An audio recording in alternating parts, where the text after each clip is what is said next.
O Evangelho por Emmanuel, de Francisco Cândido Xavier. Comentários aos Atos dos Apóstolos.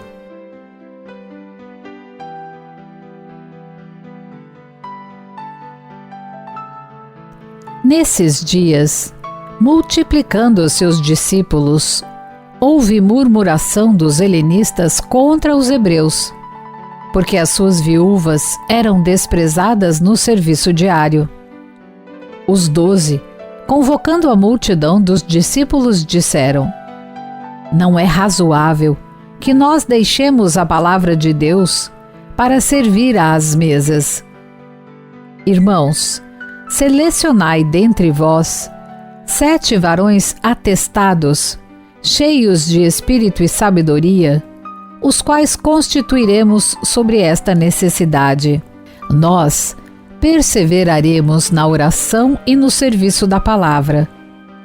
A palavra foi agradável à vista de todos da multidão, e escolheram Estevão, varão cheio de fé e do Espírito Santo, Filipe, Prócoro, Nicanor, Timão, Pármenas e Nicolau, prosélito de Antioquia, os quais se colocaram de pé diante dos apóstolos, que, orando, lhes impuseram as mãos. A palavra de Deus crescia e se multiplicava enormemente o número de discípulos em Jerusalém.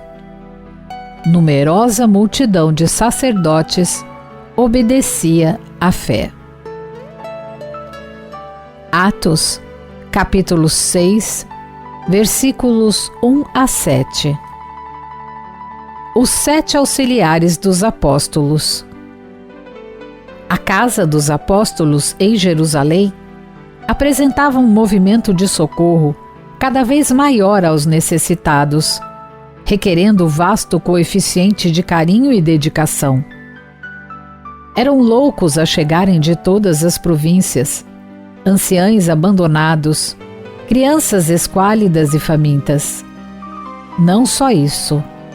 À hora habitual das refeições, extensas filas de mendigos comuns imploravam a esmola da sopa.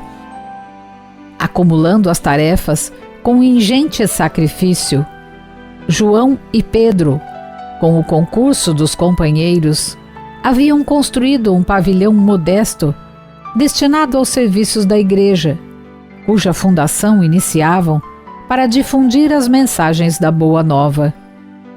A assistência aos pobres, entretanto, não dava tréguas ao labor das ideias evangélicas.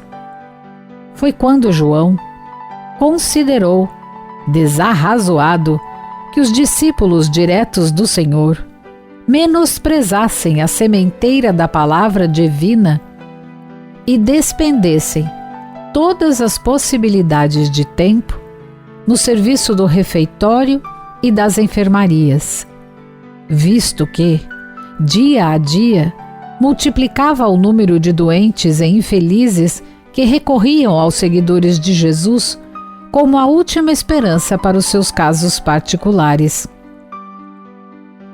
Havia enfermos que batiam à porta, benfeitores da nova instituição que requeriam situações especiais para os seus protegidos, amigos que reclamavam providências a favor dos órfãos e das viúvas. Na primeira reunião da Igreja Humilde, Simão Pedro pediu então nomeassem 7 auxiliares para o serviço das enfermarias e dos refeitórios. Resolução que foi aprovada com geral aprazimento. Entre os 7 irmãos escolhidos, Estevão foi designado com a simpatia de todos.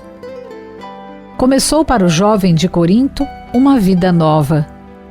Aquelas mesmas virtudes espirituais que iluminavam a sua personalidade e que tanto haviam contribuído para a cura do patrício, que o restituíra à liberdade, difundiam entre os doentes e indigentes de Jerusalém os mais santos consolos.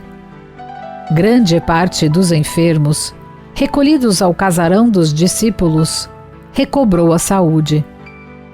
Velhos desalentados encontravam bom ânimo sob a influência da sua palavra, inspirada na fonte divina do Evangelho. Mães aflitas buscavam-lhe o conselho seguro. Mulheres do povo, esgotadas pelo trabalho e angústias da vida, ansiosas de paz e consolação, disputavam o conforto da sua presença carinhosa e fraterna. Simão Pedro não cabia em si de contente, em face das vitórias do filho espiritual. Os necessitados tinham a impressão de haver recebido um novo arauto de Deus para alívio de suas dores. Paulo e Estevão, FEB Editora, primeira parte, capítulo 3, página 63.